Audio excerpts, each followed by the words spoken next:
Hello and welcome to another episode of the So Here For It podcast. I am your host, Amy Mingan, and we are talking all about self-sabotage today. Oh my gosh, this is such a huge topic, and so many people ask me about it all the time. Just when you start seeing results, then you go and do something to undo the results. And it's like, oh my gosh. Does it frustrate you? Does it really frustrate you? Because it's like the self-sabotager, the self-saboteur comes out, and before you know it, you end up going back to exactly where you came from. Now, here's the reason why. Most people are driven by fear. They're driven away from their current reality. And if you think about it this way, this is an NLP concept, and they talk about people being carrot people or stick people. And I want you to consider this. When you want to change, do you wait till it's incredibly painful and annoying and like you just cannot take it any longer, like you just want to change? Or do you go from this, oh, I have this deep desire for change and that's why I'm changing? Because very rarely are people the second. They go through particular consciousness levels and eventually you become desire based. But most of the time, most people are moving away from pain and toward pleasure. So it's another reason why we are self-sabotaging style people, because the pleasure is so much easier to get these days. You think about it. How hard is it to get yourself out of bed on a cold morning, to go out for a run, to go to a Pilates class, to food prep, to make sure that you're organized? Like, a lot of people find this stuff super overwhelming. And I want to say, once you're organized, it is totally not overwhelming. But you've got to start with the one thing, and you've got to start with doing the hard thing first. But most people can't get through the pain of that first step. They'd rather sit in the pain and complain about where they're currently at. But then think about it this way. All right, you start to notice change. You get through that first painful bit. You're like, cool, I've not got the pain of doing nothing and being in the pain of, let's take weight, for example.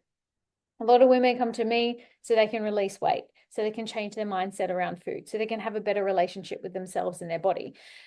They start to notice change, and then all of a sudden they come in and they're like, oh my gosh, I had such a big weekend or a bad weekend or this, that, or the other. They'll label it whatever it is. And they're like, I'm off track. Do I need to start again? And I'm like, no, you don't need to start again.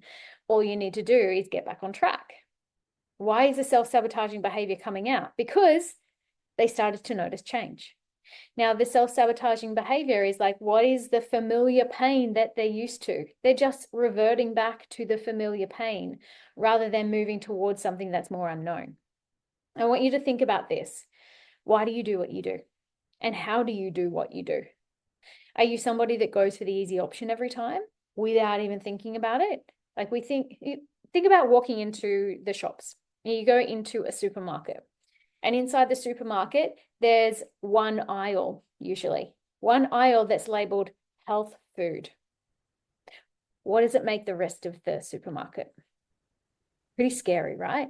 And people who aren't organized, people who are going in there hungry, people who are going in there stressed, people who are going in there overwhelmed. Most people aren't educated around food as well and how to read a label or even how to eat whole foods or cook them. You can see how the sabotaging behavior comes out without them even realizing, because they haven't yet figured out a way that works for them to move away from the pain that they're currently in.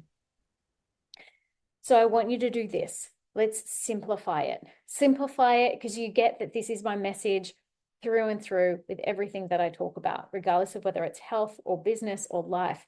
Once you simplify, it makes it easier. And if you are moving away from the pain, it's perfect because it's an easy change to make.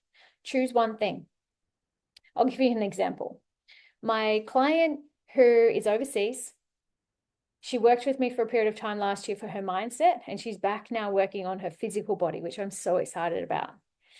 Her life is humongously busy.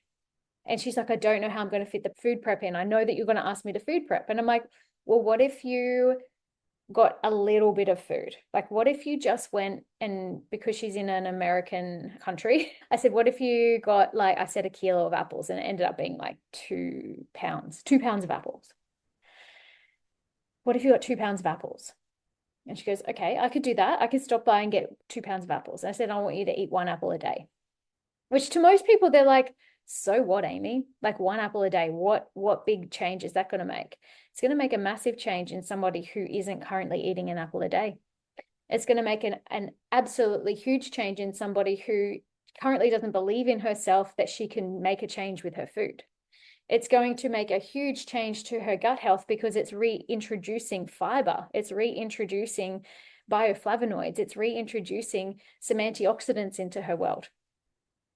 Her bowels are going to change. Her hormones will change. Her belief in herself will change. And it starts with one thing.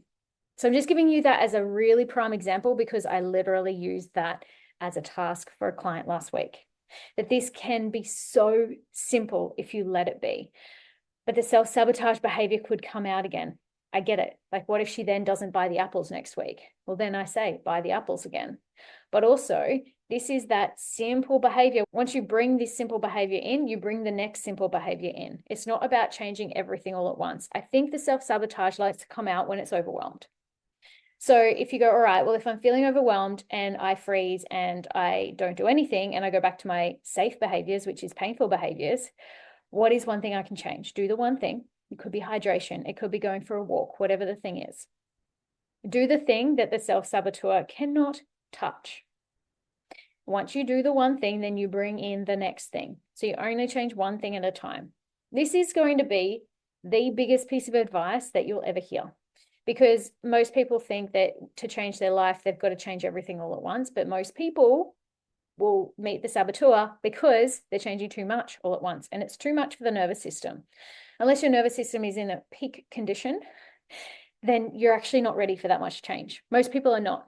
Most people can't just go balls to the wall and change and go all in straight up. Most people are not committed. And I say it with love, but you'll all agree with me. I know it for sure. You're not committed. So let's help you step towards commitment as the first thing, because the self-sabotage behavior is currently winning. How do we win against the self-saboteur? We start to make tiny changes and tweaks and subtly, and all of a sudden you start believing in yourself. You start becoming the new identity. And this is key. It's not just about doing things. It's about the becoming. It's about the new person. Once you become the new person who makes these new behaviors, your self-saboteur doesn't even get a look in. And then you start to become the carrot person. So stick person has to get whacked with the stick in order to move, in order to be motivated. It hurts, it hurts, it hurts. Oh, I better move. That's a stick person. A carrot person is like, oh, I can see the changes I'm making. I feel really good about myself. I believe in myself. This feels really good. Look, I fit into these pair of jeans again. Look, I'm feeling more confident when I walk into a room. Somebody noticed how great I'm looking. They told me that I'm glowing. This is amazing. You're getting positive feedback. And then you actually can figure out why you're doing it. It's not just because you don't want to look that way and you don't want to feel that way. There's something else that's underlying that's driving this behavior. And it's not until you get away from the pain and you're more neutral and you're looking toward the future that you can actually tune into your why. And the why is what's most important when you're setting a goal. So here's where I think most coaches, most practitioners get it wrong, is they get everyone to set goals at the beginning. But most people won't know what their goal is until they're out of the pain. So get away from the pain first, get the behavior change happening with the really small, simple things. So you start to believe in yourself, you start to be consistent, you're committing to what you want, and then make the goal. And the goal is based on your why. So why are you doing what you're doing? Why do you want to look different? Why do you want to feel different? Do you want to live to 100? Do you want to be around when your grandkids are born? Do you want to be around when your great grandkids are born? Do you want to travel the world? Do you want to hike Mount Kilimanjaro? Do you want to do Everest Base Camp when you're 70 years old? Who knows? Whatever your goal is, whatever drives you towards your why, you're not going to know what your why is until you're out of pain. You can get your carrot, which is like what you're going toward, what is your desire. You will get your carrot moment once you are more neutral in your nervous system. So I think that most people will probably get quite surprised by this particular episode because they're looking at all of the pain that they're in.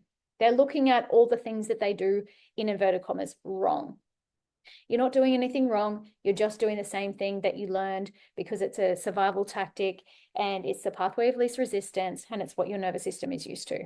Doesn't make it comfortable. Probably is still painful, but you keep doing it anyway because it's familiar. Most people would rather keep going with their familiar version of hell rather than going to the unknown and find heaven. It's a cliche moment. And I want you to consider, what would it take for you to start believing in yourself, to commit to what it is that you want, to find your why? Because I think that most people, when I said, what is your why, they would have said family, they would have said something else. But what is your why for yourself? When do you get a look in on your own list? When do you get something that's personal to you? That's what I want to ask you. And that's why I love working with people, because once you tune into your own personal why, and it feels so selfish, but it's a really great thing, to start looking after yourself and you truly tune into that why, that is when the work starts. That is when you actually start to really realize that you are the most important person to look after. You are the most important person to continuously make great decisions for. And also, you are the most important person to love and forgive and continuously learn and trial and error and forgive again. So I want you to take from this episode so much love for yourself, first and foremost, and acknowledge that you've come a really long way in your life already. And now notice in any area of your life where you currently feel pain or you want to move away from, or there's a big fat stick hitting you every single day. Most people have at least one. Some people have several. It's time to make change. It's time for you to do something for you. And it's time for you to be number one on your priority list. So if you're currently thinking about making change, if you're currently sitting in that pain cycle, what is one change that you can make? Make it super simple, make it super doable, and make it a daily practice. It could be 5 minutes of meditation. It could be walking on the beach. It could be sitting in nature.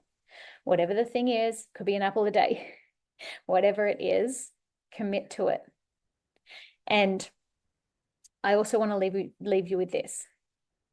If you don't currently believe that you are the most important person in your world, I want you to start moving yourself toward that. I want you to start realizing that you are here for a really particular purpose. You are here to do things in this world. It is no coincidence that you are listening to me right now in this moment. And it's no coincidence that this is what has been brought in front of you right this moment. So I want you to make the most of it. Make the most of this opportunity. Make the most of you being able to be with yourself and improve yourself, but also learning to love yourself. So I hope this has helped. Thank you so much for joining me today. I will see you all on the next episode. And also, if you have a friend who would really love to hear this, please share it with them. And also, it helps me so much if you rate and review and share this podcast. Oh my goodness, there are so many people out there who need to hear this, who need help with this, and I am here for it. So thank you so much for joining me, and I'll talk to you on the next episode.